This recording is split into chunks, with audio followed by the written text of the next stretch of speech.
Hello students, welcome to my channel. So student, जैसा कि आपके बीए के फर्स्ट ईयर के सेकेंड सेमेस्टर में जो आपका मध्यकालीन इतिहास है तो उसका सिलेबस मैंने अपलोड कर दिया है और मैंने आपके मध्यकालीन इतिहास की क्लास भी स्टार्ट कर दी है, जिसमें मैं आपकी सभी यूनिट्स को सीरियल वाइज से कंप्लीट करवा रही हूँ, बहुत अच्छे से समझाकर।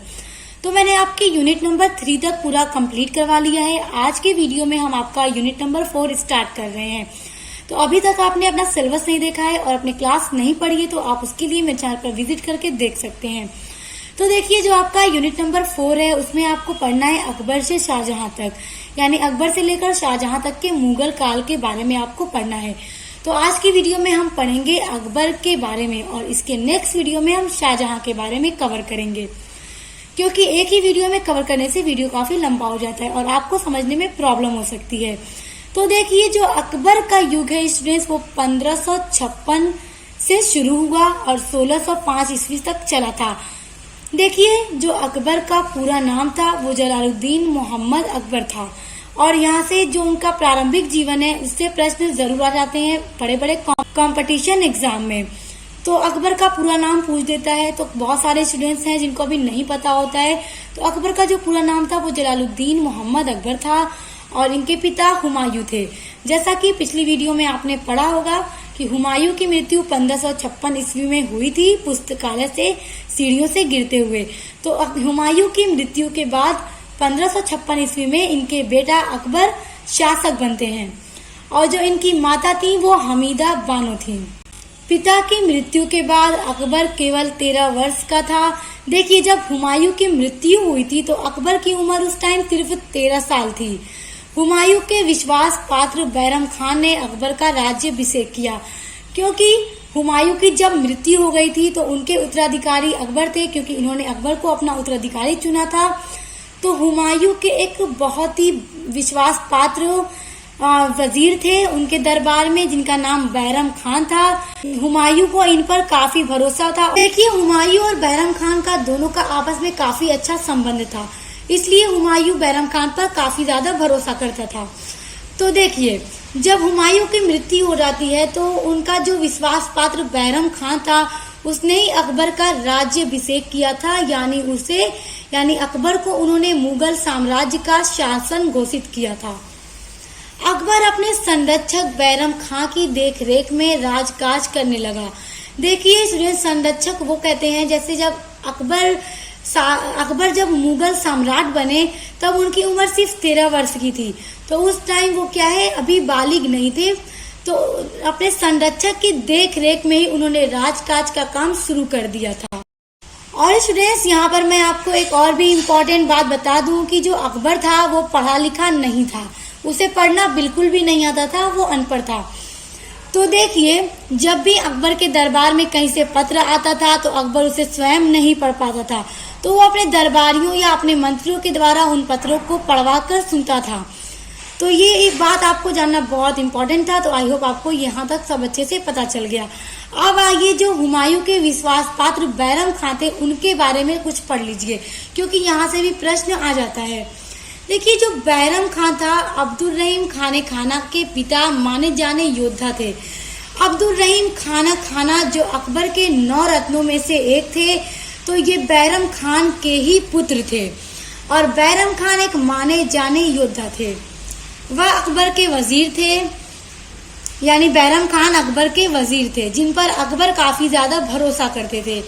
बैरम खान हुमायूं का सहयोगी तथा उसके नाबालिग पुत्र अकबर का वली अथवा संरक्षक था, क्योंकि जब अकबर राजा बना, सम्राट बना था, तब वो नाबालिग था और जब नाबालिग राजकाज करते हैं तो उनके संरक्षक होते हैं और उन्हीं संरक्षक की देखरेख में वो कामकाज करते हैं। तो अकबर ने भी बैरम खां के संरक्षक में राजकाज करना शुरू किया था। बैरम खान ने अपने समस्त जीवन में मुगल साम्राज्य की बहुत सेवा की। इन्होंने बहुत ज्यादा सेवा की थी जब तक इनकी जिंदगी थी। अकबर को भी भारत का सम्राट बनाने में बैरम खान ने असंख्य युद्ध की और हेमू जैसे शक्तिशाली राजा को हराकर भारत में मुगल साम्राज्य की स्थापना की। और स्टूडेंट, बैरम खान ने बहुत सारे युद्ध लड़े, बहुत सारे योगदान दिए थे मुगल साम्राज्य को मजबूत बनाने के लिए। अकबर की जो धायमा महामंगा थी महामंगा के विचार अलग तरह के थे। देखिए जो महामंगा थी वो अकबर की धाई माँ थी, जिन्होंने अकबर को पाला पोसा था बचपन में। तो ये इनके बहुत सारे विचार जो थे बहुत अलग थे। वो चाहती थी कि वो अपने बेटे को मुगल साम्राज्य का शासक बनाए। वो भले ही अकबर का ख्याल रखती थी, लेकिन अंदर से वो कुछ साजिशें भी चलती रहती थी कि वो अकबर को हटा करके अपने बेटे आजम खान को मुगल का सम्राट बना सके। तो वो अपने बेटे आजम खान के साथ साथ खुद भी शासन करना चाहती थी। वो चाहती थी कि मेरा बेटा शासक बने और मैं उसके साथ साथ शासन करूं। और अकबर के सामने ये खुद को बहुत अच्छी जाहिर करती थी, मगर पीठ पीछे ये भी चालें चला करती थी। तो देखिए स्टूडेंट्स, बैरम खान जो अकबर जिन पर काफी भरोसा करते थे, अकबर को जब भी कोई फैसला लेना होता था तो वो बैरम खान से उसके बारे में जरूर बात करते थे, उसके बाद ही फैसला करते थे। तो महामंगा जो थी वो अब अकबर को भड़काना शुरू कर दिया। उसने कहा कि अकबर आप अब बड़े हो चुके हैं, आप मतलब दरबार का या फिर शासन से रिलेटेड जितने भी फैसले हैं आप स्वयं खुद भी कर सकते हैं, क्योंकि अब तो आप बच्चे नहीं हैं। क्यों अब बैरम खां भी जो है वो बूढ़े हो चुके हैं। मतलब महामंगा अकबर को भड़का रही थी कि बैरम खां जो है वो बूढ़े हो चुके हैं, अब वो उतने मतलब विचार नहीं कर सकते, वो इतना सही फैसला नहीं कर सकते, क्योंकि बूढ़े हो जाने पर काम करने का ज्यादा प्रेशर हो जाता है। अगर आप उनसे नहीं मना करेंगे तो वो करते ही रहेंगे। तो इसलिए वो चाहती थी कि वो उनको यहाँ से किसी तरह से अकबर से दूर कर सके। महामंगा का यही प्लान था, क्योंकि जो बैरम खां थे वो हमेशा सही फैसला करते थे और सही चीजों के बारे में ही अकबर से बताते थे। तो महामंगा बस चाहती थी किसी तरह बैरम खां को अकबर से अलग कर दे, ताकि वो खुद शासक बन सके, अपने बेटे को शासक बना सके। ये बैरम खां के विरुद्ध साजिश करती रहती थी। ये उन्हीं की साजिशों का नतीजा था कि बैरम खां को हज के लिए आदेश दिया गया, जहां 1561 में उनकी हत्या कर दी गई। देखिए इसने मतलब मैंने अभी आपको बताया किस तरह अकबर को भड़काती रहती थी बैरम खां के खिलाफ। तो स्टूडेंट्स, उन्होंने ये भड़काया तो अकबर ने क्या है, उन्हें हज पर भेज दिया कि हाँ बूढ़े भी हो गए, हज करना भी जरूरी है। तो स्टूडेंट्स देखिए, जब उन्हें हज के लिए भेजा गया तो अभी ये रास्ते में ही थे, तभी महामंगा और उसके बेटे आदम खान की एक चाल थी कि उनकी हत्या कर उन्हें मार दिया जाएगा। तो रास्ते में ही 1561 ईस्वी में उन्हें मारकर उनकी हत्या कर दी गई थी। इस तरह से महामंगा अपने इस साजिश में कामयाब हो जाती है और बैरम खां का मतलब हत्या करवा देती है। और स्टूडेंट्स देखिए, जो बैरम खां थे इनकी बेगम का नाम था सलीमा बेगम और उनसे एक पुत्र था अब्दुल रहीम खाने खाना। तो जब बैरम खां की मृत्यु हो जाती है तब उनका बेटा जो रहीम था वो अभी बहुत छोटा था और सलीमा बेगम को अपने बेटे की चिंता लगी रहती थी। तो अकबर ने सोचा कि वो क्यों ना सलीमा बेगम से निकाह कर ले, ताकि वो इधर उधर न हो और उन्हें मतलब अपने महल के अंदर रख सके। तो इसलिए उन्होंने यानी अकबर ने सलीमा बेगम से निकाह कर लिया और उनके बेटे रहीम को बिल्कुल अपने बेटे की तरह देखा करते थे। स्टूडेंट्स देखिए, मनसबदारी व्यवस्था, अकबर ने मनसबदारी व्यवस्था लागू की थी। देखिए, इन्होंने अपने शासनकाल के 19वें वर्ष में यानी 1575 ईस्वी में मनसबदारी व्यवस्था को लागू किया था। तो ये प्रश्न आ जाता है कि अकबर ने मनसबदारी व्यवस्था को कब लागू किया, तो 1575 ईस्वी में। देखिए, मनसब का अर्थ होता है दर्जा, पद या ओहदा। देखिए, मनसब जो है वो फारसी का एक शब्द है, जिसका अर्थ होता है दर्जा, पद या ओहदा। जैसे स्टूडेंट्स, किसी को हम अगर कोई पद दे दें तो हम कह सकते हैं वो उसका मनसब है। अगर जैसे आप ही को एक पद दे दिया जाए, जैसे मान लीजिए आप कोई स्कूल में एक टीचर का पद दे दिया जाए कि आप टीचर हैं, तो क्या है कि ये टीचर जो टीचर है वो आपका पद कहा जाएगा कि ये आपका पद है। अगर आपको आपके टीचर ने मॉनिटर का पद दे दिया तो मॉनिटर क्या है, आपका ओहदा या पद कहा जाएगा। तो उसी तरह अकबर ने एक मनसबदारी व्यवस्था बनाई जिसमें वो मनसब देते थे। तो जब वो मनसब देते थे तो उसे दर्जा या पद या ओहदा कहा जाता था। बादशाह किसी व्यक्ति को मनसब प्रदान करता था तो वह व्यक्ति मनसबदार कहलाता था। यानी अकबर के शासन काल में ही मनसबदारी व्यवस्था लागू हुई, उन्होंने ही किया था। तो देखिए, अकबर जिनको भी मनसब प्रदान कर देते थे, यानी जिनको भी वो कोई पद दे देते थे, तो उस व्यक्ति को मनसबदार कहा जाता था। और देखिए जो मनसबदारी प्रथा थी वो मुगल काल में प्रचलित थी। यह मूल रूप से मंगोलियों की थी। अब देखिए जो मंगोल थे, मंगोलों के नाम आप सुने होंगे, चंगेज खान का नाम आप लोगों ने सुना होगा। तो चंगेज खान का जब शासनकाल था, क्योंकि उसने आधी से ज्यादा दुनिया पर विजय प्राप्त कर ली थी, तो मंगोलों का ये एक मनसब था। भारत में इसकी शुरुआत अकबर ने की थी। देखिए स्टूडेंट्स, मंगोलों से ही उन्होंने लिया था इस प्रथा को, मनसबदारी प्रथा को। भारत में इससे पहले मनसबदारी प्रथा नहीं थी। तो मंगोलों की जो ये प्रथा थी मनसबदारी की, तो अकबर ने उन्हीं से इस प्रथा को लिया था और भारत में भी लागू किया था। तो प्रश्न आ जाता है कि मनसबदारी प्रथा को भारत में सबसे पहले किसने शुरू किया? तो अकबर ने शुरू किया था। देखिए इन पदों में उसने जात और सवार नामक दो भागों में विभाजित किया। जात का अर्थ व्यक्तिगत पद या ओहदा और सवार का अर्थ घुड़सवार की उस निश्चित संख्या से है जिसे किसी मनसबदार को अपने अधिकार में रखने का अधिकार होता था। देखिए अकबर ने जो मनसबदार की व्यवस्था बनाई थी, तो उसमें उन्होंने दो भागों में बांट दिया था। एक तो जात और दूसरा सवार, जिसमें जो मतलब इसमें जो जिस पद के लायक होता था उनको अकबर वो पद देते थे और उन्हें उतने ही सैनिकों को या उतने ही घुड़सवार रखने का अधिकार होता था। देखिए मान लीजिए अगर कोई इतना काबिल है कि देखिए 3 श्रेणी बनाई गई, जिसमें 1, 2, 3। तो इसमें जो है सबसे अच्छी श्रेणी के आते थे जिन्हें ज्यादा मनसब दिया जाता था, दूसरे में उससे कम, तीसरे में उससे कम। तो मान लीजिए तीसरी श्रेणी में जो मनसब जिनको दिया गया है, कोई पद दिया गया है, तो अगर देखकर फिर अगर राजा को ये लग रहा है कि इसमें से ये जो शख्स है, ये जो व्यक्ति है, ये और भी अच्छा कर सकता है, अच्छे और भी ज्यादा घुड़सवारों को रखने में सक्षम हो सकता है, तो उसे मतलब एक श्रेणी में भी डाल दिया जाता था। और मनसबदारों की नियुक्ति हमेशा अकबर के द्वारा ही की जाती थी। और देखिए जो मनसबों की मतलब संख्या थी वो 10 से लेकर के 10,000 तक थी, यानी 10 से लेकर के 10,000 तक, जिसको बाद में अकबर ने बढ़ा करके 10 से 12,000 कर दिया था। यानी फिर कम संख्या जो थी मनसब की वो 10 थी और बाद में 12,000 हो गई थी। और देखिए ज्यादा संख्या के जो मनसब होते थे वो सिर्फ राजघराने के सदस्यों को ही दिया जाता था, जिसमें राजा मान सिंह, मिर्जा शाहरुख और मिर्जा अजीज कोका शामिल हैं। इन्हीं को ज्यादा मनसब दिए गए थे। स्टूडेंट्स देखिए अब अगला टॉपिक है आपका अकबर का राजपूतों से कैसा संबंध था। पेपर में पूछ देता है कि अकबर का राजपूतों के साथ संबंध कैसा था। तो अब इसको समझिए। देखिए राजपूतों से मैत्री संबंध बनाने के लिए राजपूतों से अकबर ने वैवाहिक संबंध भी बनाए। यानी राजपूतों से मैत्री का मतलब मित्रता का संबंध बनाने के लिए, दोस्ती का रिश्ता बनाने के लिए अकबर ने राजपूतों से वैवाहिक संबंध भी बनाए।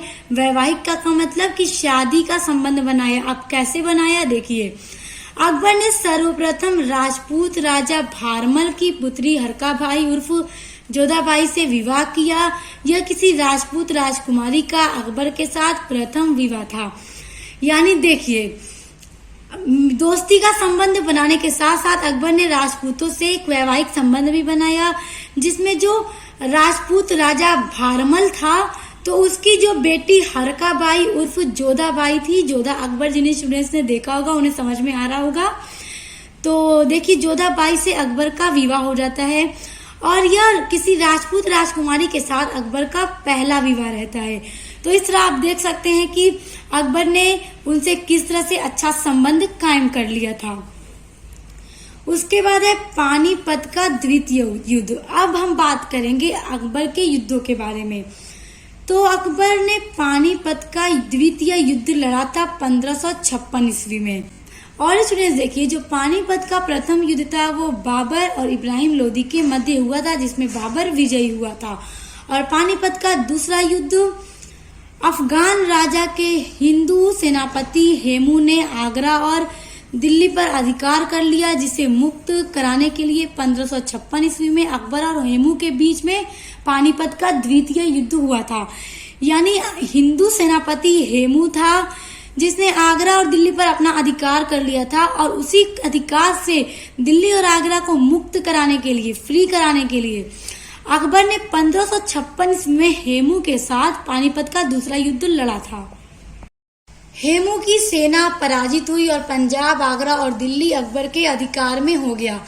अब देखिए, जब ये पानीपत का दूसरा युद्ध हेमू और अकबर के बीच में लड़ा गया था तो इसमें हेमू हार जाता है और अकबर की जीत हो जाती है और अकबर ने पंजाब, आगरा, दिल्ली सब पर अपना अधिकार जमा लेते हैं। अब देखिए, दूसरा है हल्दी घाटी का युद्ध जो 18 जून 1576 ईस्वी में लड़ा गया था। तो हल्दी घाटी का जो युद्ध था वो मेवाड़ के महाराणा प्रताप और मुगल सम्राट अकबर की सेना के बीच में लड़ा गया था। तो आ जाता है कि हल्दी घाटी का युद्ध कब और किन के बीच लड़ा गया था।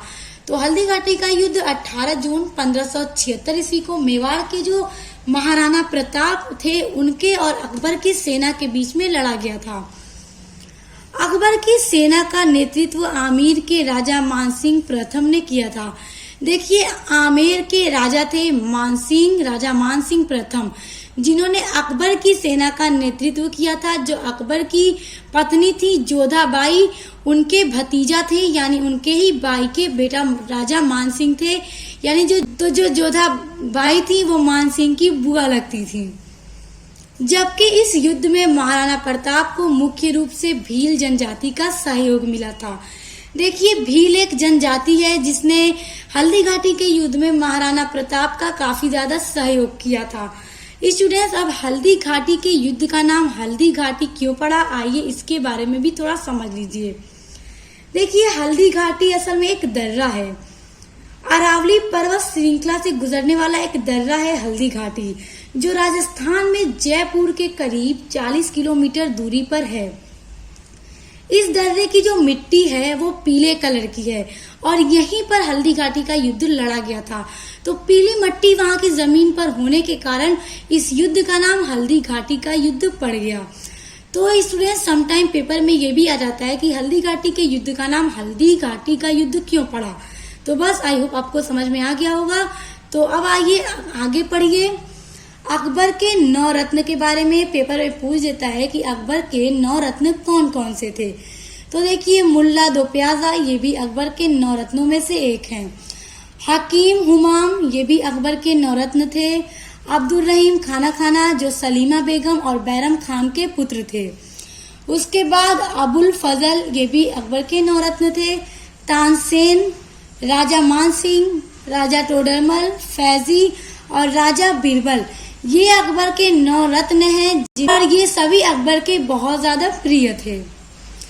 अब आइए अकबर द्वारा बनाई गई कुछ इमारतों के बारे में समझिए। देखिए, लाल किला, आगरा का जो लाल किला है वो अकबर के द्वारा बनवाया गया है। उसके अलावा इलाहाबाद का किला भी अकबर ने बनवाया है। हुमायूं का मकबरा भी अकबर के द्वारा ही बनवाया गया। बुलंद दरवाजा जो फतेहपुर सीकरी में है, इसको भी अकबर ने ही बनवाया। उसके बाद जोधाबाई का जो महल है वो भी अकबर ने बनवाया। शेख सलीम चिश्ती की दरगाह जो आगरा में स्थित है, वो भी अकबर के द्वारा ही उसका निर्माण करवाया गया। पंचमहल 5 मंजिलों की एक इमारत थी जो बेगमों को अच्छी हवा लेने के लिए बनाई गई थी और यह फतेहपुर सीकरी में है। और लाहौर का किला ये भी अकबर के द्वारा बनाया गया था। तो ये कुछ इमारतों के नाम हैं जो अकबर के द्वारा बनवाई गई हैं। तो पेपर में आ जाता है कि अकबर द्वारा बनाई गई इमारतों के नामों का वर्णन कीजिए। तो आगरा का लाल किला, इलाहाबाद का किला, हुमायूं का मकबरा, बुलंद दरवाजा, जोधाबाई का महल, शेख सलीम चिश्ती की दरगाह जो आगरा में स्थित है। उसके बाद पंचमहल जो 5 मंजिलों की इमारत है जो हवा लेने के उद्देश्य से अकबर ने बनवाई थी। और उसके बाद लाहौर का किला, ये सभी इमारतें जो अकबर ने बनवाई हैं। सो स्टूडेंट्स, आई होप कि आज के जो भी टॉपिक है अकबर के बारे में, अकबर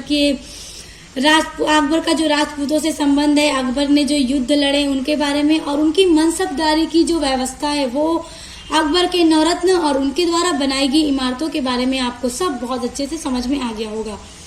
अगर समझ में आ गया है तो वीडियो को लाइक, कमेंट, शेयर करके चैनल को सब्सक्राइब करके बेल आइकन को प्रेस कर लीजिएगा ताकि आगे आने वाली जितनी भी इम्पोर्टेंट यूनिट्स हैं वो सब आपको सबसे पहले पढ़ने को मिले। तो अब मिलते हैं नेक्स्ट वीडियो के साथ।